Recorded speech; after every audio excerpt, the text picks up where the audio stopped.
Bonsoir à toutes et à tous. À quelques jours de la fête de Noël, j'ai le grand plaisir d'accueillir une grande femme de lettres belge, Colette Nys-Mazur. Bonsoir. Bonsoir. Merci d'être avec nous ce soir. Alors, vous êtes avant tout poète, mais aussi essayiste, nouvelliste, romancière.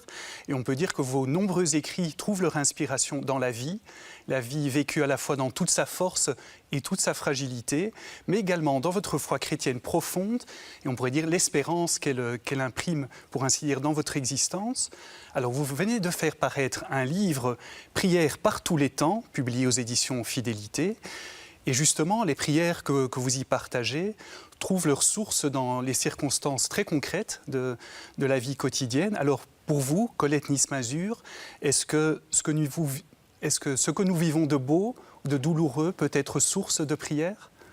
Oui, ça j'en suis convaincue, dans la mesure où la prière est vraiment intérieure à notre existence. Elle accompagne tous les gestes les plus prosaïques, les gestes les plus répétitifs, mais aussi les moments clés d'une vie. Lorsque Jean Anotte a décidé, au fond, d'éditer l'ensemble des prières, il m'a demandé d'en ajouter concernant le 3e et le 4e âge, parce que c'est un moment clé, et c'est un moment qu'on perçoit parfois trop peu, aussi bien du côté des soignants que des visiteurs, que des personnes qui sont en seigneurie. Donc j'ai travaillé dans ce sens-là.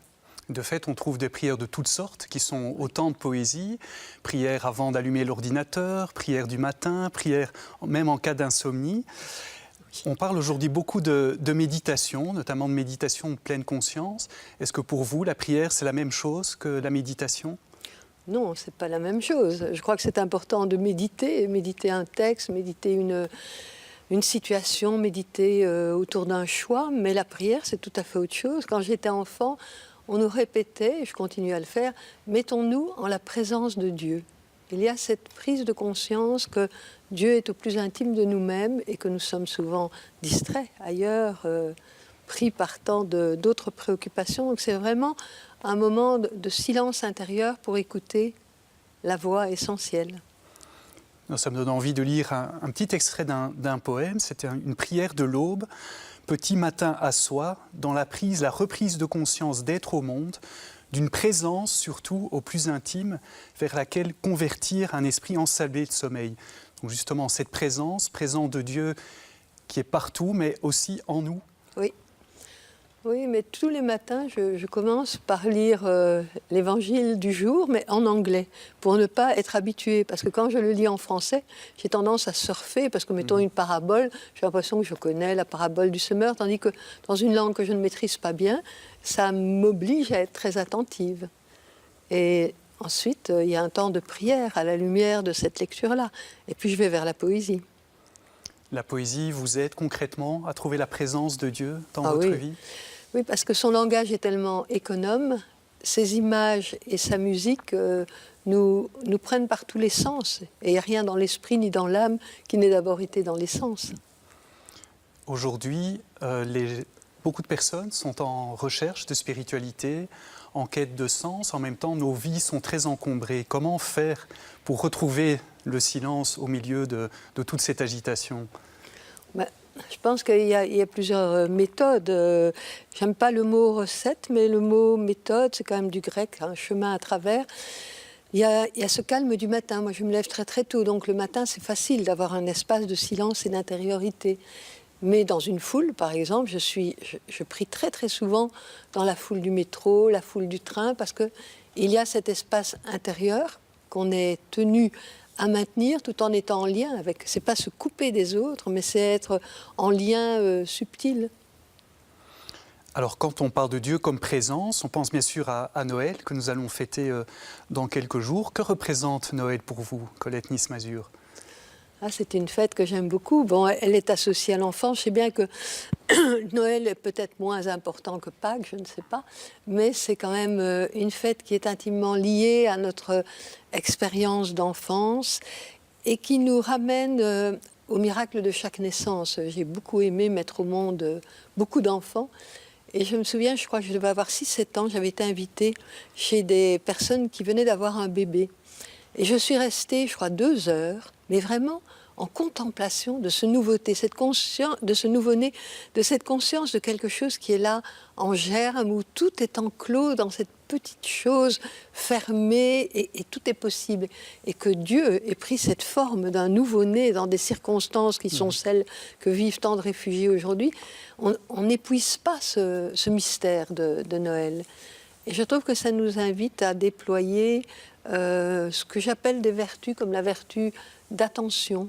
Nous sommes si souvent distraits, inattentifs, ailleurs. Et l'attention qui est à la fois prudence, fais attention, tu vas tomber, qui est aussi respect de l'autre, délicatesse, avoir des attentions pour quelqu'un, ne pas marcher sur les pieds de quelqu'un, mais aussi cette attention concentrée, justement quand on essaie d'établir ce silence en soi, et d'une certaine façon autour de soi, c'est une attention concentrée, mais alors nous avons besoin aussi de l'attention rêveuse, flâneuse, qui va nous permettre justement de créer une fête de Noël pour tous ceux que nous aimons, mais aussi pour des étrangers qu'on va convier. Il y a cet imaginaire qui va se mettre en route. Donc il me semble que Noël nous invite à développer, à déployer cette attention à l'essentiel, à cette naissance. Tout commence avec chaque enfant et donc avec l'enfant Dieu. L'attention à quelque chose d'essentiel dans la vie spirituelle, également le fait de veiller. Pendant le temps de l'Avent, on est appelé à veiller. Est-ce qu'il ne faut pas aussi un éveil à quelque chose justement d'essentiel, peut-être aussi à cette pauvreté de Dieu qui nous rejoint et qui permet de rencontrer quelque chose de très profond en nous-mêmes? Sûrement, j'aime bien l'expression « comme un veilleur attend l'aurore ». Il y a en nous quelque chose qui est toujours en veille.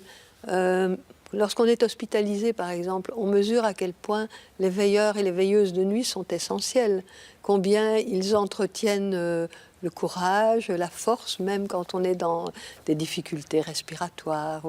Et je crois qu'être des veilleurs et des veilleuses, c'est capital.